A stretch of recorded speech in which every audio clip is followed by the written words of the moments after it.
Prime-time local news, serving the Lakeland and Midwest regions. Now turning to local news, with construction season right around the corner, the City of Lloydminster is looking at improving streets and major intersections around the city. Reese Andrews has more.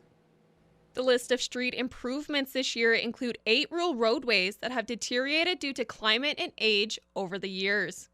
You look at what the condition of the road is, and obviously one of the things that you look at is where's the worst, right? And you need to fix that so that the safety is there and you're not having vehicles break down because there's potholes, et cetera, et cetera. And you need to maintain it to a standard that people expect within the city. It's you can't have stuff degrade and let it go. Alongside the road construction, the intersection on Highway 17 at 50th Avenue and 67th Street will be undergoing major changes to improve the safety and flow of traffic. There's a bit of lane widening, turning lanes, east and west, I believe, as well as the signal lights. So the stop and go lights that'll help slow traffic down coming to that intersection, allow for easier turns and less risk for vehicles that are trying to get across that intersection. The upgrades will also include improvements to existing culverts for better drainage and advanced warning flashers north of the intersection. Reese Andrews, Primetime, Local News. A student-led campaign at Rendell Park School has found a unique way to spread kindness throughout the community. Our Shelby Clark has more in this week's Beyond the Classroom. Grade 6 students are currently displaying their kindness-themed artworks on the community digital billboard with help from Big Sky Media. The class used funds from their Kindness Wins grant for the ad space and are hoping this spreads love through the Lloydminster community. We were able to have this big Remember Kindness sign up for everyone to see as they passed along the highway. So that's just kind of what the students decided they wanted to do as a fun Kindness Wins activity. We also got some help from Beyond Borders Circles of Change, which gave us a $200 kindness grant to make this possible. So it was awesome. The class is passionate on promoting kindness and people bringing it forward. Each student enjoys random acts of kindness, so this billboard is a creative way for them to show it. They plan to continue this initiative for the students in the future. Next year we'll look at doing something maybe the same, maybe a little bit different. We'll have to see. This is a student-led activity, so they actually voted on what their favorite activity would be. So it might look a little bit different next year, but we definitely want to continue having that kindness running and flowing through our school. The grade 6 students each got to design their own postcard and add it on the board. They especially loved taking lead on this project and getting a chance to pick the digital billboard idea. Well, it was a really nice idea because we all just voted and everybody got a part in it. And then it was Adriana's idea, my friend, and then we all voted and there was like 3 options, like give chocolates or talk to the elderlies, and that one won. So it's like really nice. With the artwork, these students learned a bit more on what kindness means to others and hope this billboard sends a strong message to residents who see it. Kindness means to treat others how you want to be treated. And even small gestures can change somebody's whole perspective. So it just means to be kind and be nice to everybody, To me, kindness means togetherness and helping your neighbor and loving others as you would want to be treated and loved. And that's it in this week's Beyond the Classroom. And now it's time for us to check in with Shelby Clark for your first look at weather.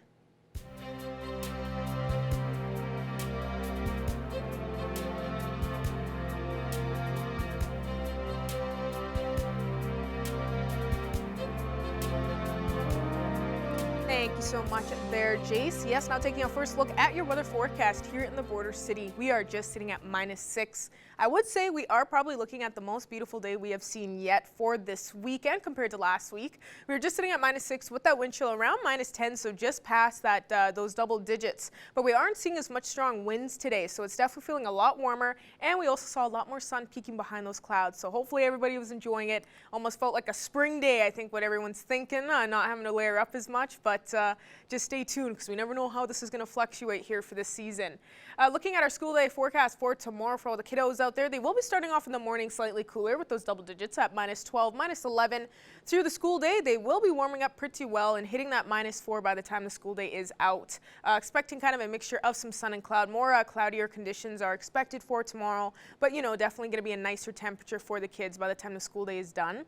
Switching over to temperatures across the region for Alberta and Saskatchewan at this moment. On the Alberta side, most spots are seeing those single digits, not really seeing, too cool of temperatures.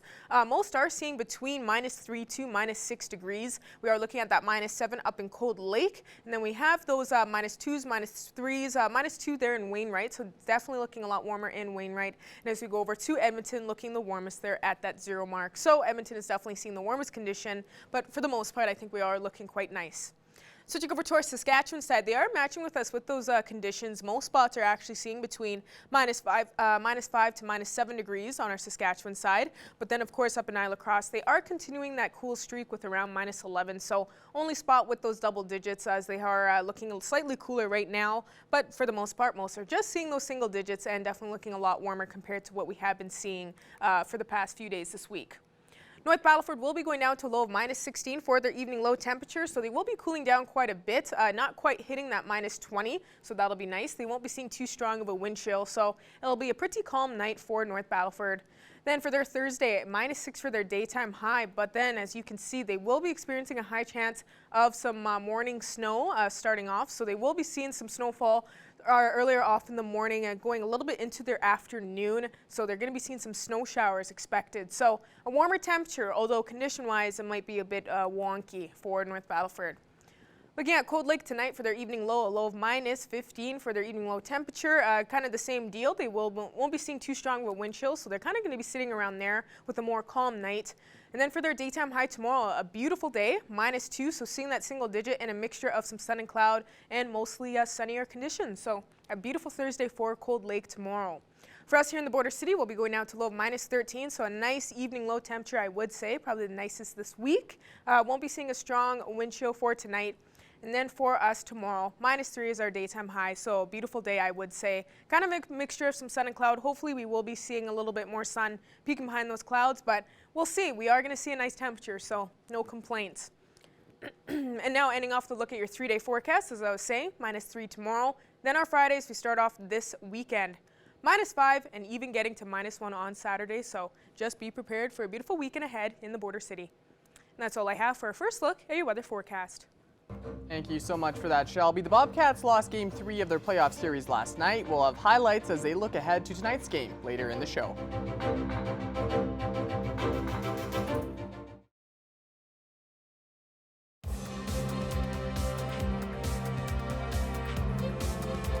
The AJHL playoffs are well underway. Game 3 between the Lloydminster Bobcats and the Bonnyville Pontiacs was last night. Here's Callan Dunlop with more.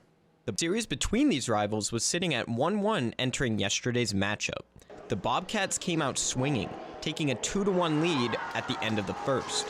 However, a scoreless second period brought momentum to the Pontiacs, scoring 3 in the second and 3 in the third to run away with Game 3 with a score of 7-4. You have to make minimal mistakes to no mistakes, and you have to play a close to perfect game as you can. And we had some missed assignments, and that gave, they were able to capitalize on that. So it's just one of those. We got to go back to it tomorrow night. It's a 2-1 series, and we just got to get the one tomorrow night and continue to go from there. The series has been a gritty and physical one so far, especially facing against division rivals in a playoff environment.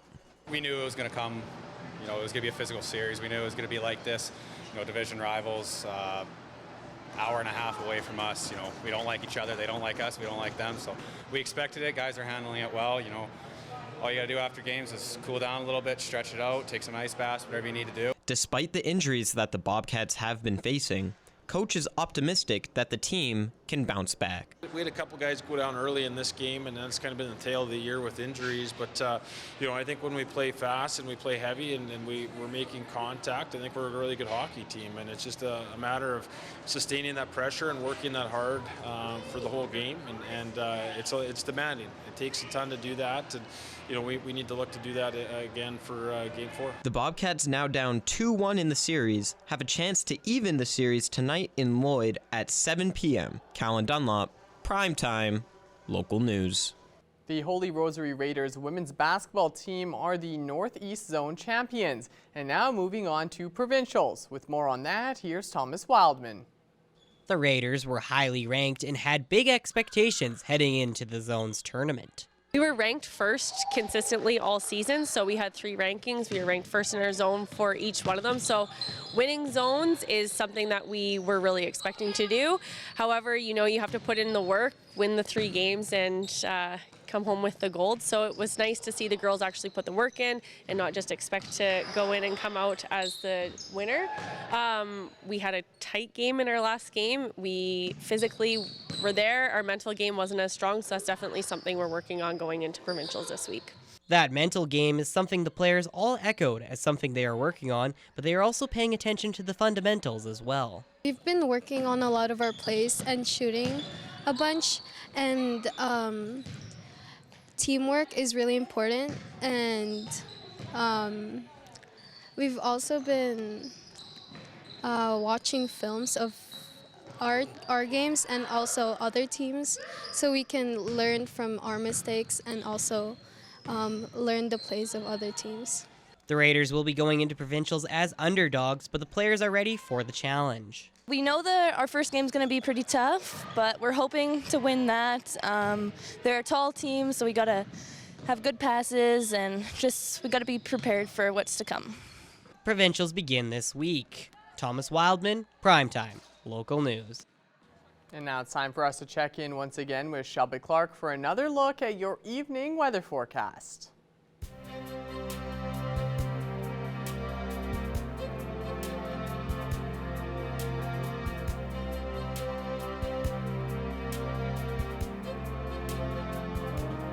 Thanks so much again there, Mr. Jace Mackey. Now taking another extended look at your weather forecast. We'll be starting off with our central zone of the provinces. Most spots are seeing those plus temperatures, so really good to see. We are looking at those -7s for Cold Lake and down in Red Deer, so slightly cooler, but still seeing that single digit. -4 and over in Athabasca, and the rest start to warm up from there. That 0 mark for Edmonton and Whitecourt, and then we start to see between 2 to 4 degrees in the rest there. So definitely looking quite warm for right now and for today in these spots in our central zone. Now looking at our Saskatchewan side, they are kind of continuing that cool streak now compared to Alberta side, with most spots all, seeing those minus temperatures. -7 seems to be the common pattern on this side with Meadow Lake and Prince Albert. We are looking at some with -6s matched with us here in the border city. And Melfort is definitely looking the coolest at -9, getting closer to those double digits. But, I still say, with what we've seen in previous years, definitely looking a lot warmer for this winter season. We're kind of being spoiled, so I think we're all pretty grateful to at least be seeing these temperatures. Going over to our northern zone, they have cooled down quite a bit from what they have been seeing earlier on in the week, as they are seeing those double digits and even getting closer to that -20. -17 over in Walston Lake, while it's -16 in South End. Looking at those -14s for both Losh and Buffalo Narrows, and then for the rest, they're seeing between -10 to -12 degrees. Now going back over to Alberta side here in our northern zone, they are still looking quite cool, as most spots are seeing those double digits and those minus points. Slave Lake is still looking the warmest there, just at that 0 mark. Looking at those -5s and -7s for Peace River and Grand Prairie, -9 here in Fort McMurray, and then of course we got those double digits, -10 in High Level and -12 there in Fort Chipewyan. So definitely looking still quite cool. Now going over to our southern zone. They are looking still quite warm from what they are sitting at right now with those plus temperatures, but actually the central zone for our Alberta side is actually looking a lot warmer compared to what we are seeing here in our Alberta side in our southern area. Calgary is just at that 0 mark, while it seems to be most spots are just at that 1 mark, and then we got up in Coronation, still looking quite cool compared to the rest with -4 degrees. And now as we go over to our Saskatchewan side to check them out, they seem to be keeping on with this pattern of seeing those minus points and kind of seeing just under that -10 area. So it seems like they've been seeing that kind of trend throughout the week. -6 over in Yorkton, while there's -5 in most areas with Kindersley, Moose Jaw, and Estevan. And then Swift Current and Regina are looking slightly warmer just by a couple degrees with -3 and -4. Now as you look at some overnight temperatures expected tonight as we head into our Thursday. We are definitely going to be seeing a different range of temperatures for tonight in these surrounding areas. A low of -13 is expected for Provost tonight, a low of -15 and 16 for Bonnyville and Paradise Hill, Meadow Lake is just under that 20 mark with that low of minus 18, so just about hitting that area. And then we have it passed with Isla Crosse with that low of minus 21. So we are looking slightly cooler with these temperatures tonight than what we have been seeing last night. Although condition-wise, it should be pretty calm for these spots. You know, just mostly seeing those cloudier conditions and seeing a more calm night. Looking at our hourly forecast for our Thursday in the border city, we are going to be starting off slightly cooler with around minus 13, minus 12 right off in the morning. Going through our mid-afternoon, that is when we hit those single digits, and you know, our daytime high is at minus 3. So expecting a beautiful day for us here in the border city tomorrow, because by the time we hit tomorrow night, heading into our Friday, we will just be sitting around minus 9. So we won't be dropping low by too much as we head into our Friday even.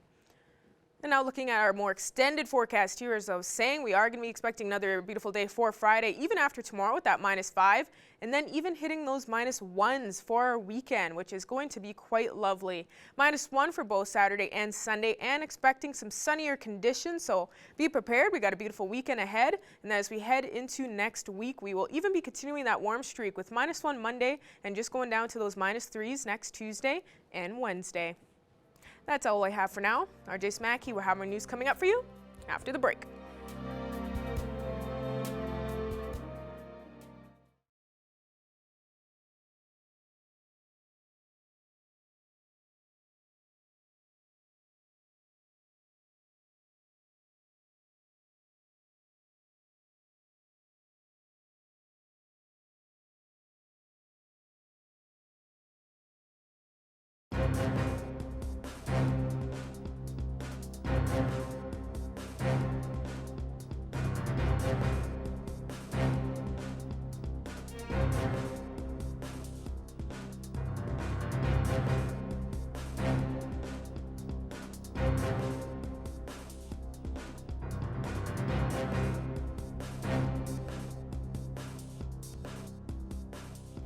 So I'm here with Kelsey Davidge from the Lloydminster RCMP about Fraud Awareness Month. So Kelsey, can you tell us just a little bit more about what this Fraud Awareness Month is?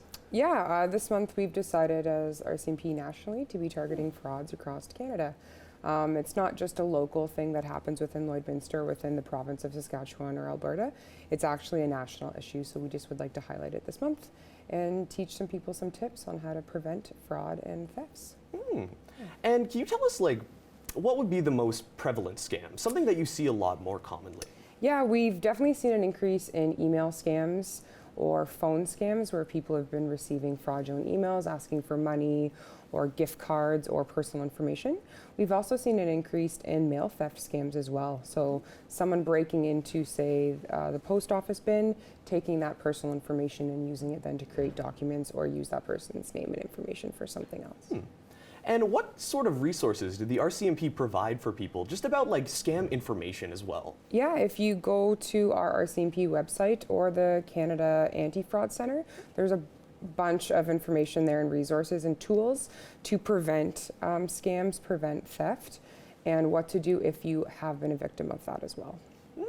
And speaking of people who were victims or currently being targeted by theft scams, is there anything that they can do to actually figure out how to get out of this or find help or resources? For sure. We always want you to contact your local detachment, make that report. Sometimes we're able to say someone used your personal information and got into a bank account. We're able to partner with the banks and get that money back or be able to figure out who that person is and charge them accordingly. We also can help you if, say, your SIN card's been taken, there's ways to flag that in certain areas that would maybe add additional safety security questions so that that person can't be using that information over and over again. You could also visit that anti-fraud center where they have additional tips and services externally from the RCMP that would be able to help you maybe recover information or money. And for things that have already been stolen, like let's say if a bank account was taken into and the money's been out, does the police go through that themselves, or is that a connection between the victim and the bank? Kind of all parties there, connection between the victim and the bank and then the police and the bank. We would have to do our own thing between agencies to get that information back, obviously with the permission of that victim. You can also go to your bank and tell them that you've been a victim of fraud, and they'll be able to add those additional safety questions, change those passwords, or add additional information to help you prevent that and stop that. Excellent. And for future reference, is there any place that people can go to find like an accumulation of resources and different things that people can use to actually prevent scams in the future, like from themselves and others as well? Yeah, again, if you go on to that Canada Anti-Fraud Centre or the RCMP webpage, there's lists and lists of material and information on how to prevent scams, what to do if you have been a victim, and how to recover from being a victim of a scam. Is there anything else you'd like to bring up, possibly, that I just haven't brought up yet? Something that's a little bit important that I've just glossed over? Again, prevention is key. Being that proactive side of this is what's going to help you in the long run. So make sure you understand what personal security is, how to make a strong password, how to do those safety security reasons are there for a purpose, and to be utilizing those when online with your information, socially or for business or on your own social media. It's really. And have you found that possibly scammers or people trying to steal money, have they targeted a certain age range? Like, is there something that they're looking for specifically? We have seen an increase in elder scams. We see a big one right now called the grandparent scam, where we're having someone call someone, normally older person, pretending to be either their daughter or son or a grandchild, and asking for money in return to that. So police would never contact you on the phone and ask you to post someone's bail over the phone, excess of $10,000. That we just don't do that. So if you do have that happen to you, don't be afraid to hang up on that person or ask for a callback number or ask for that officer to verify their ID number and give the detachment a call. And if it is us, we'll verify with you that we did make that call to you, or if it isn't, we'll be able to verify that that would be a fraudulent scam. Excellent. Well, thank you so much, Kelsey. I think that should be all the questions I have to ask. Awesome. Alrighty. Thank you so much. No problem.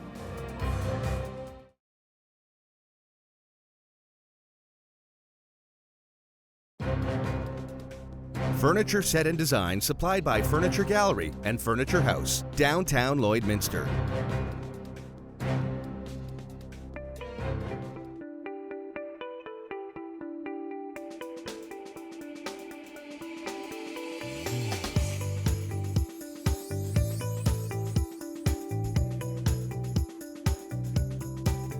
Once again, it's that time of week where Stephanie Dobson joins us. Stephanie is a lawyer and mediator here in Lloydminster at Henke Divorce Law and Mediation, and it's another episode of Healthy, Thriving Family After Divorce.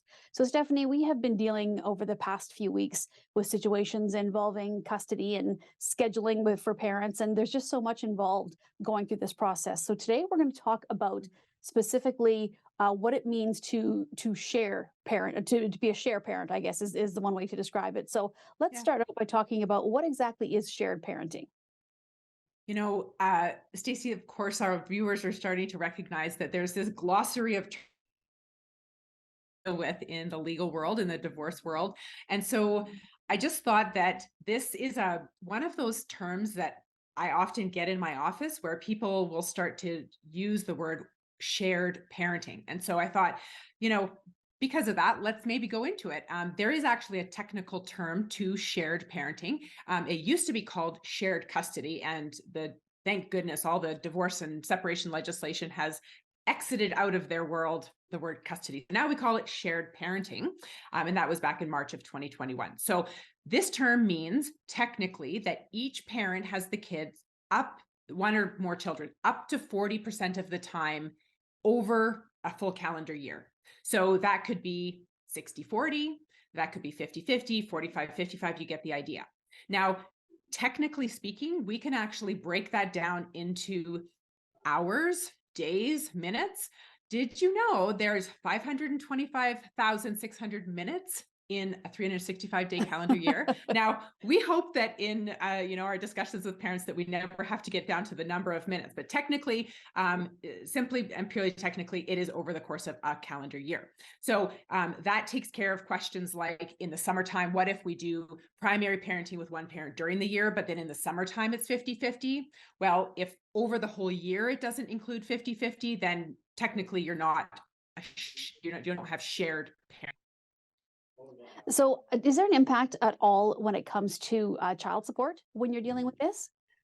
Oh, well, of course there is. My goodness, everything seems to be has an effect on the other. And so our viewers likely know from our previous episodes that child support is based on the child support guidelines. So there's the federal child support guidelines, the provincial child support guidelines, and these are a set of formulas that create child support. So you can, of course, look at our other interviews for more details on that. But shared parenting actually has a special section all to itself. It's section 9 of the child support guidelines, if our viewers ever wanted to go and look it up. But there's basically 3 points to consider.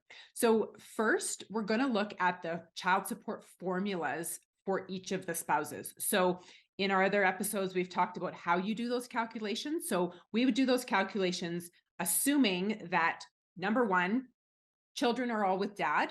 So how much would mom pay to dad if the children were all over there? And then we would do that same reverse calculation if the children were with mom primarily. How much would dad pay to mom? So if dad would pay to mom $500 and mom would pay to dad in that calculation $300, we've got a difference of $200. So that's what I call the lazy math way. We more technically call it the set-off arrangement. So that's sort of our mathematical way to calculate child support for shared parenting. So when you hit that 40% each threshold. Now, we are going to introduce in here a little bit more flexibility into this shared parenting child support. So in the legislation, there's 2 other factors. One is we look at the increased costs of shared parenting arrangements. And number 2, we look at, and this is a technical term, the conditions, means, needs, and other circumstances of each spouse and each child. So in essence, there's a lot less automatic for child support that happens when it's shared parenting, and we look at more of the situation and the circumstances to come up with that right number. Well, and as you mentioned, it impacts everything when you make changes like this. So I'm guessing income tax is also affected? Yeah, let's talk about kind of 2 sections of income taxes, or I guess government benefits that are affected. So one is the Canada Child Benefit, also known as the CCB, and the other one is the AED credit, which is amount for eligible dependents. So that's a credit that you apply for on your taxes. So on the CCBs, the CCB, under the CCB rules, if you are, quote, shared custody or shared parenting, which they define, CRA defines that as equal or near to equal. So they don't necessarily specify a percentage like the child support guidelines do, but if you're equal or near equal, each parent is entitled to receive 50% of their CCB entitlement for that entire year. So again, there's lots more to it, but that's the basics. Now the AED credit is a credit that you check off on your term, where you can actually claim an eligible dependent, and that will raise your base tax-free income to a higher amount, which is a bonus. In order to claim that, of course, if you have one child and you're shared parenting, you have to figure out who's going to claim the child each year. But if you have more than one child, technically you could each claim a child on your taxes. You just have to figure out who. Now, there's some criteria. You need to be unmarried or separated, and then you need to fit into a certain category of living in a self-contained domestic establishment. Of course, all these terms, right? But it's important to be really cautious on these government benefits and tax credits, because if you do things in a way that the government sees as incorrect, they will send you a whopping bill to say, all of those years that you did such and such, well, you did it wrong. So guess what? You owe us money. So it really creates a lot of problems if you do things incorrectly. Just as a final point, I might recommend to our viewers to have a look at on our website, under the resources section, we have specific links to these different credits, and all of the details will all be in there. All right, Stephanie. Well, great information once again, as always, and thank you so much for joining us this week. Yeah, thanks for having me, Stacey.